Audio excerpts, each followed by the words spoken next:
John, my husband, prides himself on being a top state university graduate working at a major corporation, and he's always hurling insults at me. Since it was a shotgun marriage, John seems to feel like he did a favor by marrying me. When I was about 9 months pregnant, we were invited to John's cousin William's wedding. We stood up to greet John's cousin and his wife as they approached our table, where my in-laws and I offered our congratulations. After the cousin couple moved to the next table, I sat down, only to have John suddenly douse me with beer. Stunned and voiceless, I was then berated by John. "It's common sense for a wife to remain standing." "John, wait a minute. You don't even know that much? Typical high school graduate." Mother-in-law quickly took out a handkerchief and wiped my face. As I watched the drops trickle down from my bangs, I felt a surge of intense anger. I couldn't bear it anymore. I didn't care if he was the father of the child in my belly. I was ready to expose everything in front of the relatives and shatter his pointless, high pride. "I'm Emily, a 42-year-old housewife. I met John through work. He was charming, like an actor. Competent, considerate, kind, with a calm way of speaking. I was impressed and quickly agreed when he asked me out. About a year later, after a series of days feeling unwell, a pregnancy test showed a positive result. Thinking John would be happy since we were in a serious relationship, I told him, only to receive a detached response. "Do you want to get married?" "Yes, of course." I was disappointed internally, as there was no proposal. Considering my health, we didn't have a wedding ceremony. After a family meeting, we registered our marriage and started living together. Even though we were newlyweds, I didn't expect a romantic life since we weren't young, and I was suffering from morning sickness. However, the lifestyle turned out to be quite different from what I had imagined. John, who had passed up the top university on his first attempt and graduated straight away, was always full of confidence, perhaps due to his good looks. "I want you to quit your job and focus on the house. My salary should be enough for us to live on."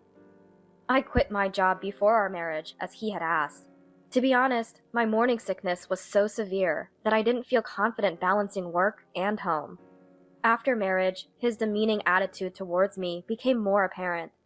One day, I was so nauseous that I spent the entire day lying on the sofa, exhausted from just making breakfast and hanging laundry. When John returned from work, he saw dust on the floor and became angry. "You've been relaxing at home all day and you couldn't even clean?" "I'm sorry. I've been too nauseous to get up. Can you buy something for dinner from the supermarket next door?" "Don't joke. You expect me to eat frozen food? What if I get sick? I'll give you 30 minutes to make dinner." Frightened by John's anger, I reluctantly complied. I made pork steak and soup while repeatedly going between the toilet and the kitchen. John criticized the meal. "My mom's cooking is way better. You can't even cook a meal. That's why you missed your chance to get married." Despite hardly being able to hold a knife properly, and him being in his first marriage at this age, he said such cruel things. Complaints like these were a frequent occurrence. On another day, when my morning sickness made it hard to eat, John made a comment like this. "Even when I'm hungover, I go to work, but you get to lie around at home. Must be nice." His attitude grew increasingly presumptuous, taking advantage of my silence. John's arrogance knew no bounds. Of course, I was grateful for his hard work, working late and sometimes even going on business trips. But I was thoroughly tired of him constantly belittling me. As I managed our limited budget and got better at handling household chores, he started mocking my educational background. John enjoyed watching quiz shows on TV, ridiculing the participants when they made mistakes. As the airing time often coincided with when I used the kitchen, I frequently ended up watching with him, which made me feel depressed. He especially liked shows where college students from his junior's university competed against students from other universities. "Hey, did you get that question?" "No." "That's the problem with high school graduates. You should start over from elementary school. Anyone who gets such an easy question wrong has a brain worse than a monkey's." "You're really smart, John." It was true. He was smart. But his pleasure in looking down on me spoiled his intelligence. "It'll be a problem if our child turns out as dumb as you." He said this with a nasty smile, and I didn't even feel like responding. To make matters worse, John was also quite stingy. He gets angry when I buy a candy for about $1, yet he goes to bars under the guise of work, socializing, and opens a bottle of expensive wine, using work fatigue as an excuse.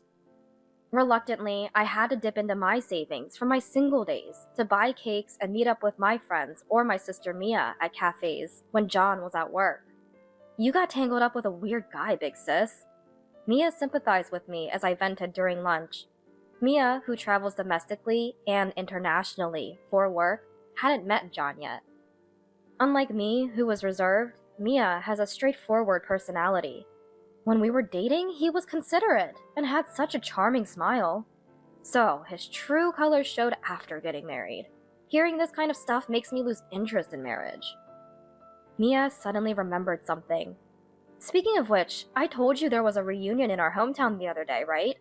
"Yeah, at the hotel."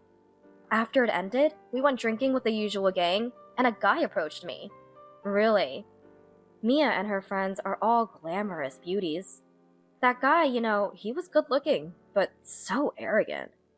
'If you become my woman, you can live in luxury. I'll buy you a mansion or anything,' he said." Wow, sounds like he's rich. He had a wedding ring on his left hand, but still said that. So I asked him if he had a wife.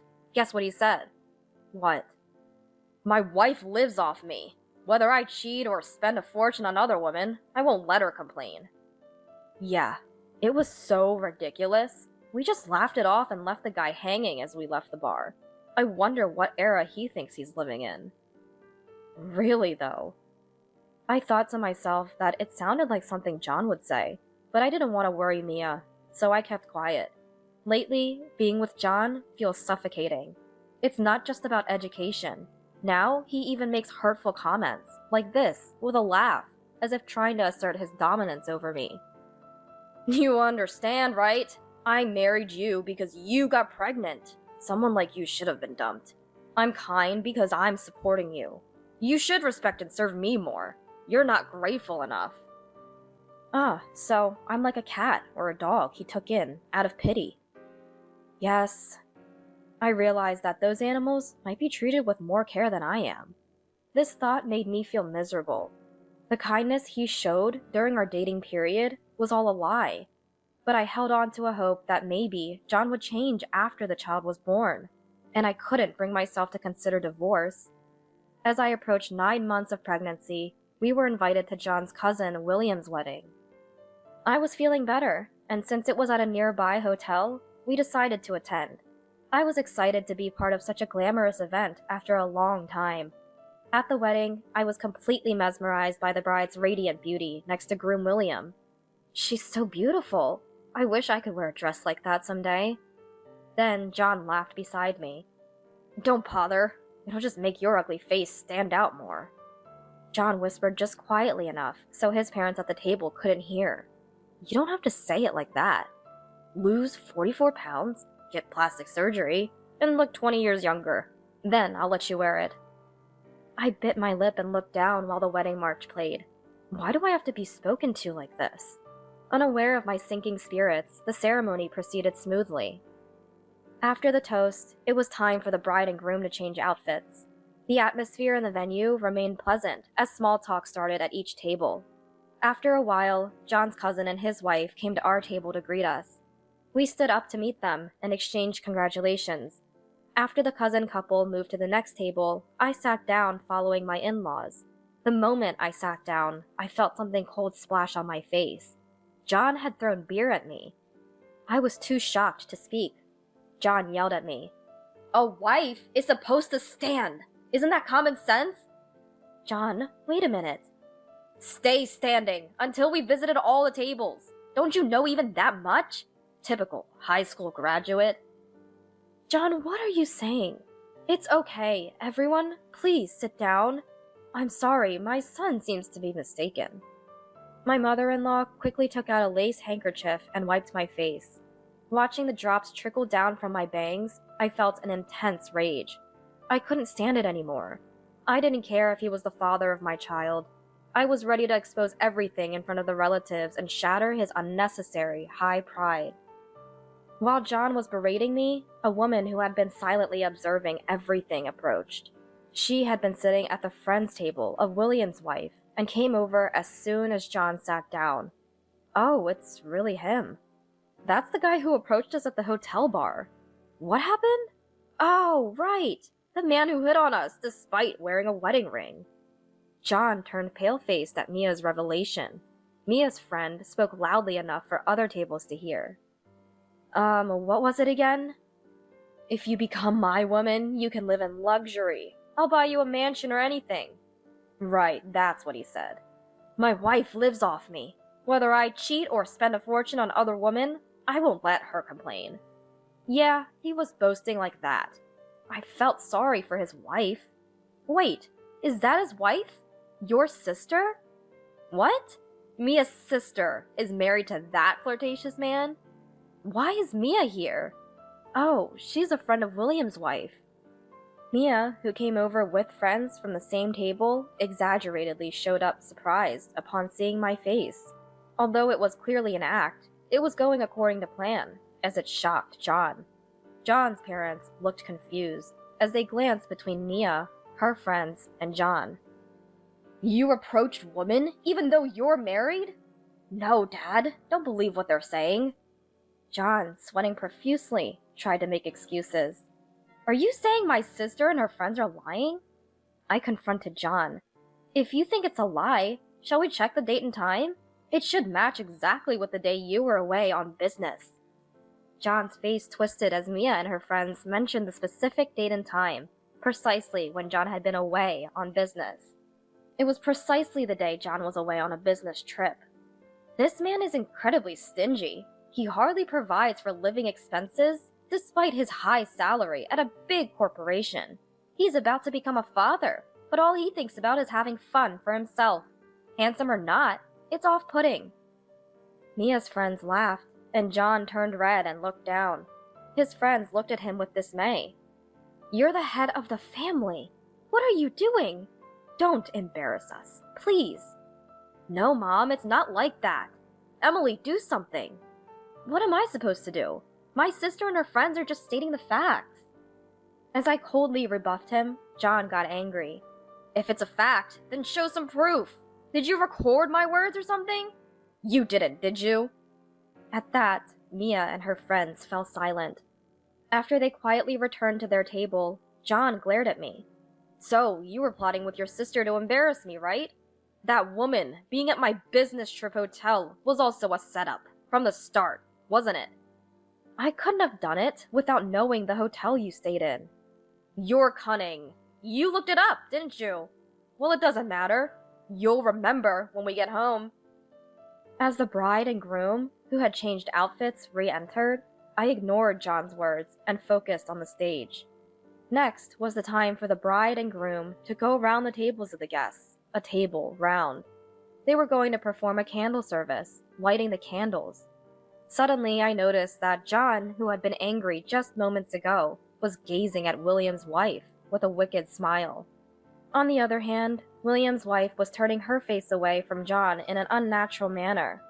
As the two left, John, for some reason, brought his glass of beer closer to William's wife and spilled beer on her dress. Oops, my hand slipped. Come on, John. This is troublesome. It's a rental. John immediately offered help to the lamenting William's wife. I'm sorry. It's probably better to wash it off right away, right? I'll go to the restroom and William can go around the tables alone. No, it's weird to separate during the ceremony. I'll go with him. Don't worry about it. We need to finish within the scheduled time. But William's wife looked troubled next to a hesitant William. That's when I came to the rescue. Was it William? You shouldn't leave them alone. John, you were trying to woo William's wife earlier. I saw it. William was surprised. Is this a lie? Don't say weird things. John shouted in a panicked manner. What the hell? Are you trying to disrupt the happy mood since earlier? I hate it too, but it was you who made it like this. I looked up at William's wife and spoke in a strong tone. William's wife? It's better to say it early. don't endure it." William's wife must have gained courage from my words, as she looked at William with determined eyes and began to speak. "William, what everyone is saying is true. When I went to the restroom earlier, John tried to woo me. William and John have been close friends since childhood, right? I didn't say anything because I was afraid it would ruin their relationship. But why should I endure it?" William's wife glared at John and spoke in a stern tone. "I remember every word.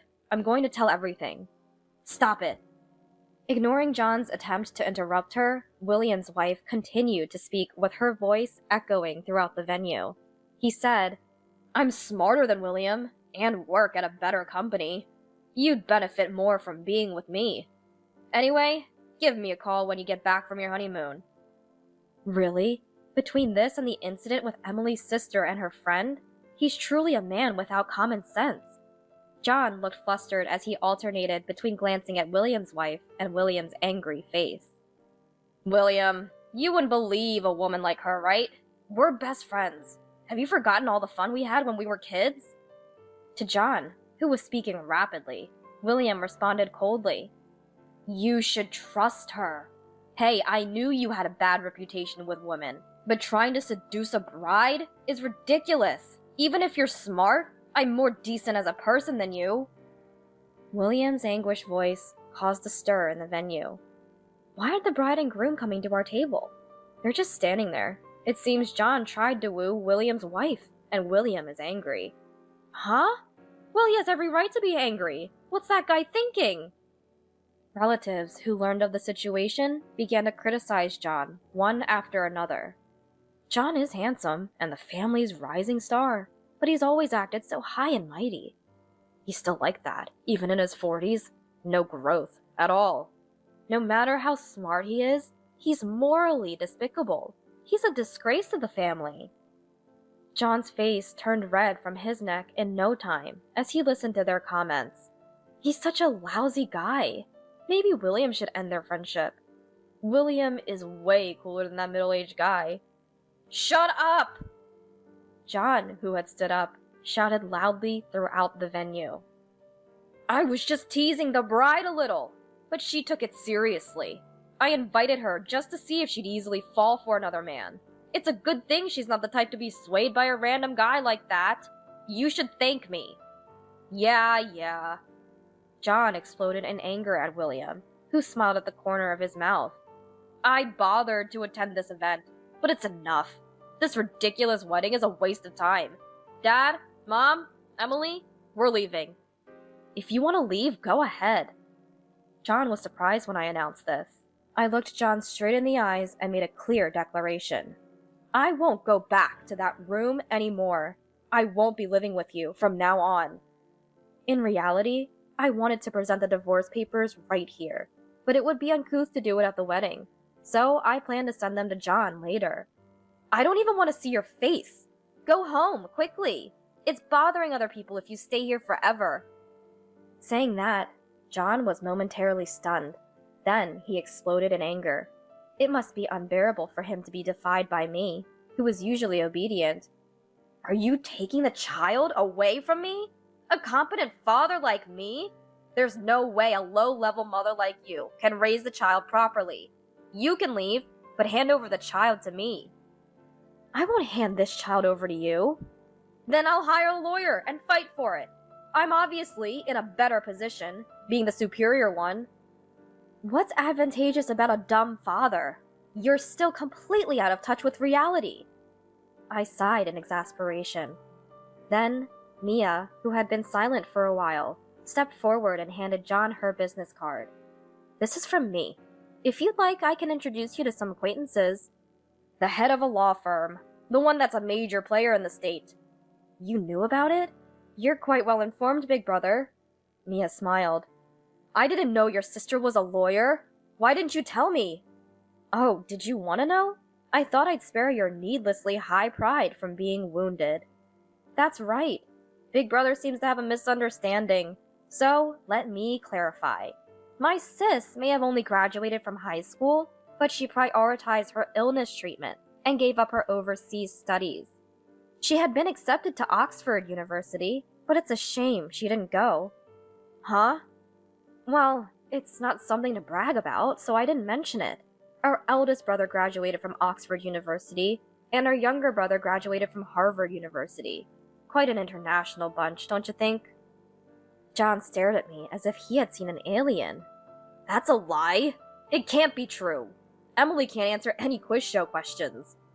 Because if I said I understood, your pride would be hurt, right? You believe you're smarter than me, and your daily routine is to belittle me. I can answer all those questions. In fact, should I tell John the answers before he figures them out next time? I hope your child takes after me, and doesn't turn out to be a fool like you. Exposed to the gaze of the bride and groom, as well as both sets of relatives, John must have felt embarrassed. John made a frustrated face and ran away from the scene. His parents hurriedly followed him, and the audience burst into laughter. With John and his parents gone, the wedding was canceled. William and William's wife decided to redo the reception with only their friends after discussing it. Although Mia and I apologized profusely to William and his wife for ruining their special day, William graciously forgave us. As I had declared to John, I stayed at Mia's house after the wedding. I had planned to stay in a hotel until I found a new place to live, but Mia invited me to her house. I arranged for a moving company and sent John the documents for alimony claims in the divorce trial the next day. Why do I have to pay alimony in the divorce trial? I just disciplined my wife.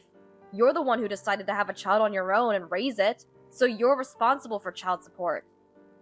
I calmly conveyed this to John, who was shouting over the phone.